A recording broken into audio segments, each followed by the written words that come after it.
they are slaves of spirits. Because even if the word is with you, if there's no priesthood, you will fall into temptation. I am the word, but pray. If you don't pray, you will fall into temptation. You can have all the Bible in your head, you will fall into temptation. Because the word made flesh was with people. The word made flesh counseled them to pray. What will keep you standing is what prayer does to my word that is in your spirit. And so where there is no priesthood, people become vulnerable because there is a program in the territory that has made them slaves already. A friend of mine relocated from one part of the country to another. He now discovered after 2 weeks that he started having lust. What is going on? He didn't know he came into a web. That there are territorial spirits there that manipulate people that have his kind of frequency, because he is prophetic. And so the moment he came and they picked the radar of the prophetic, they began to woo him with the energy of the environment. And he discovered after 2 weeks, he started feeling lonely. He now began to look for girls to make friends with. And he made friends with a girl. In fact, they had planned for the girl to visit, because they've talked into, people have sex talking on phone. They have talked into sex on phone already. So they needed to consummate it in his house. But God showed mercy. People were praying for him. And so when the lady came, both of them prepared for what should happen to happen. Somebody now came to visit that day and refused to go.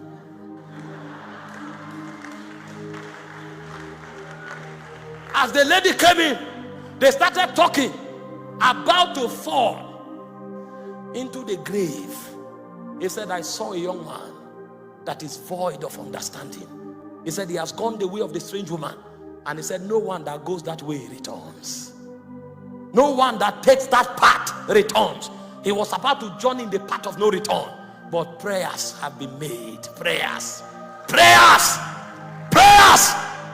And so somebody from nowhere came to the house and sat down and wouldn't go. That day, God took advantage of his appetite for stories, and they kept talking stories. My friend was angry. He wanted to stab the brother, but the brother was his salvation. After a while, the weight of iniquity broke, and he started weeping. When the lady left, he knelt down, confessed, and was rededicated. Prayer created another algorithm, a counter-programming that diffused what the devil planned. Because the devil had everything in place. But when men pray, oh my God, when men pray, the power to shut darkness is activated. Sometimes you will be helpless, but prayer will help you. I was in a club, a pastor. I had the destiny of an apostle, but before I entered my calling, the devil had a program and manipulated my way into the club. And when I stood in the club, I had taken a bottle of Baron Devar, and I heard from the wall, the wages of sin is death. What gave the wall the power to speak was the prayer of my mother. He said, this one will serve you. Not one hair from his head will fall to the ground. So because of that prayer, even when I wanted to go the way of iniquity, I couldn't anymore, because I was a burnt offering. The one who had legitimate authority over me burnt me on the altar as a sacrifice to God. And so when I thought I was wise, when demons began to manipulate my prophetic radar, they couldn't take me too far, because those prayers, they can make stones to talk. They can make walls to talk. If men who rise to help you, even inanimate objects will certainly come alive to save you. Because prayer is the sword, the power that saves men. Anywhere prayer is withdrawn, anywhere priesthood is withdrawn, a people are about to perish. When Hannah said there was none holy as the Lord, she knew what she was saying. There's an intelligence locked in God to bring creation under government that the devil can never know. And that intelligence is quickened when prayer is at work. And so individuals are saved by prayer. Some of you who are serving God here, you think it's because you are wise. No. Some of you, your parents were even godless, but they were intercessors of Kenya 15 years ago that said, Lord, in the days when you visit Africa, remember Kenya. We don't know when you will come, but when you choose to visit Africa, remember Kenya. And because of their prayers, you were numbered. Hope you know that we are saved today because Abraham saw us. He said, Abraham, your father saw my day and he rejoiced in it. Intercessors begat us on the altar. That's why today you were just going to watch football and somebody told you an evangelist is coming, and you entered there, you heard the gospel and repented. You think it just happened like that? No, that was a program. Your steps has been manipulated.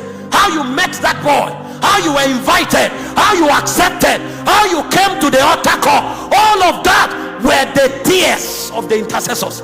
Because when the intercessors were crying, they were not just crying, they were burning. You see, as soon as Zion travailed, she brought forth her children. You are the offspring of the intercessors of ages past. And so when a nation is about to be saved, intercessors must rise. And the first kind of deliverance that prayer engenders are individual deliverances. The second kind of deliverance that prayer engenders are territorial deliverances. Demons move men of power. They don't just only control people, they control people who control systems. In 2 Chronicles chapter 21 verse 1, the Bible said, and Satan moved David to number Israel. 1 Chronicles 21 verse 1, it says Satan moved David. The moment a man ascends a throne, the princes become interested in him, because they know that that one is a possessor of a scepter. He said, and Satan stood up against Israel. But the way he will deal with Israel is not by going for Israel, it's by going for the one on the throne. And he said he provoked David to number Israel because he knew it was a sin against God. The moment David numbered Israel, Israel became a victim. This is why we must pray, and pray for those in authority. Paul was speaking in 1 Timothy chapter 2 verse 1. He said, I exhort above all that men will lift up their hands everywhere and pray. And he said prayers and supplication and intercession should be made for those in authority. Believers are not taught, so they end up online attacking their presidents and senators and governors. You will attack them, they will not even care, because they don't know what they are doing. They are manipulated by the princes that watch over those thrones. And if you want the nation to go in the direction that it should go, you must also become a watcher over those thrones. Because princes are not only interested in people, they are also interested in territories. And the way they go for territories is by going for the people that carry the scepter. The moment you come into power, you come into warfare. Because they will come for you, not because of you, but because of what you represent in your generation. There are certain battles that you will fight as an individual, but there are certain other battles you will fight because you become a leader. That's why when you find people going through issues, don't be quick to conclude. You don't know their wars. You don't know their battles. There are certain princes that are only equipped to fight presidents. The weapon they have is too much to go look for an individual. So they are equipped only to fight presidents. And there are certain demons that are equipped not just to fight every president, but to fight presidents of nations that have influence over other nations. This is why intercessors have ranks. Because there is a level you are in intercession that you will pray for people. There's a level you are in intercession that you will pray for families. There's another level you get to in intercession, you pray for nations. Samuel said, I will not sin against you by not praying for you. Because the hope of Israel was in the hand of Samuel. Whether Israel will fulfill her prophetic destiny is dependent on Samuel's intercession. And the man knew. Because princes also go for rulers. Did you not read in Babylon? Nebuchadnezzar was a puppet of the prince of Persia. And so when Samuel did all the negotiation and it will not work, Samuel had to go back to the altar. Nations will be in jeopardy until priests arise. It is the priesthood of the altar that brings deliverance to nations. There's no nation serving God that is serving God because they are wise.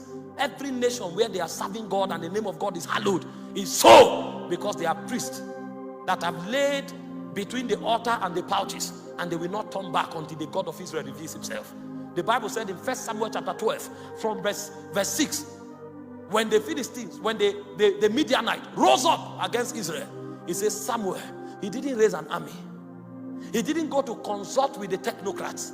You know, many times the church lost her place. When there is crisis, the church thinks the solution comes from the government house. The government house is manipulated. You create change in the government house from the altar. We look up to economic giants. They are manipulated. Have you not seen some of them that came out recently and said they are happy to go to hell? Have you not heard some of them that said the solution to the world is to kill 1/3 of the world's population, and the best place to start killing from is Africa?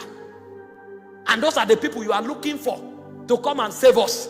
The people that believe that Africa is a dumping ground and that Africans are consumers, and if the world will improve, they should kill Africans. Those are the people we look up to. No. The reason they talk like that is because spirits manipulate them. How can you assume the way to solve the problem of humanity is to kill humanity? How can genocide becomes the cure to human affliction, except as the spirit of destruction, Abaddon, is ruling over that person? And you think that that person is just wealthy because he's a business technocrat. No, he's empowered by spirit. And now that he has authority, he can kill and he can destroy, because he has become an apostle of that spirit. And so when we want to create change in society, our altar must come alive. And Samuel knew. So he didn't run to the king. He didn't run to the army. In fact, in the olden times, when kings are in trouble, they look for prophets. But today, prophets are running after kings, because what prophets are looking for are cars. In the days of old, when a prophet enters a palace, he's coming with the word of the Lord. A young prophet entered the palace of Jeroboam, and he looked at him and he said, the hand of God is against you. You have erred against the God of heaven, you will die. And the king stretched his hand, and the hand paralyzed. Because touch not the Lord's anointed, do his prophets no harm. Today they can touch us because we are not on the altar. We are pursuing the same thing that the heathens are pursuing. We are pursuing the same glamour that the world is pursuing. Our altars are desolate. There are many people with scepters that should save nations, but the altar is empty. They are talking in the public and the altar is calling them, come back. Your throne is not in the government house. Your throne is on the altar. When Nebuchadnezzar wanted to make Daniel a governor, he said, no, don't make me. You can make others. I will sit at the gate. My throne is not in the government. My throne is at the gate. I change things from here. And the Bible says Samuel took a stone, he planted it, poured oil on it, and called it Ebenezer. And the Bible says from that day, the hand of God was against the Philistines. Where are the men who know spiritual things? Where are the wise men of our generation? Where are the spiritual technocrats of our generation? This is why I cry on the altar. We can't preach like every other person. When a nation is bleeding, where are those who can stand and say, Lord, restore? Where are those who know what they should do to bring a nation to the feet of the cross? When Archbishop Benson Idahosa wanted to change the fortune of Benin City, the Lord gave him strange instructions. He said, at night, go around the city and go to a roundabout and pray there. When he did it for some days, the signal of what he was doing began to enter the cove. He wasn't talking to anybody. He was walking in the night to a roundabout to pray and prophesy. After 3 days, they picked the signal in the demonic cove. And the next time he came, he saw a pot and they butchered some strange meat that he doesn't know which animal it came from. They came to set a trap ahead of him, because they know what this man is doing is offsetting the balance. That means what is happening in the city, there is also a demonic watcher watching the program in the spirit. And so they are not moved. No matter the reforms you bring, they are not moved. They are only moved if somebody through priesthood is beginning to affect the program. Because the reason every young lady wants to be naked, even they don't know. The reason every government official wants to loot money and go to Dubai, even they don't know. It's a program. And so no matter the advice you give, it won't work until you go back to the foundation where those negative programs were written, and you begin to change it. If you start changing it, they will visit you. That's when you will know that you are doing business in the spirit. You are not doing business because you have a church and you are preaching. You are doing business because the spirit are aware of your activity. And the only activity the spirit are aware of are the activities on the altar. Ebenezer! And suddenly, the hand of God appeared. And the whole army moved back. Even the land that they took from Israel were retrieved. We cannot take the media until priests arise. We cannot take the government until priests arise. We cannot take the economy until priests arise. There are those from among us that God will send there. But the reason they will be effective is because we are praying. 4 years ago, the Lord told me, He said, I'm raising 3 categories of men. He said, some of them are apostolic missionaries. He said, that's where I'm putting you. You will travel around the nations and you will preach the gospel of the kingdom. He said, but be mindful to know that what God is doing has a triangle, is a triangle. He said, there are those that will never be known. But the reason you will be effective on the field is because they will be effective on the altar. Because the reason the church in Colossus will succeed is because Epaphras is praying. If Epaphras stop praying, the church in Colossus will die. He says, so while you are traveling, you need to be aware that there are intercessors who are praying. The same way you have burdens to take nations for God by traveling to those nations. He said that's how others will have burdens to take nations on their altar. And so he said, be careful only to go to where I send you. Because where I send you is where the intercessors have conquered.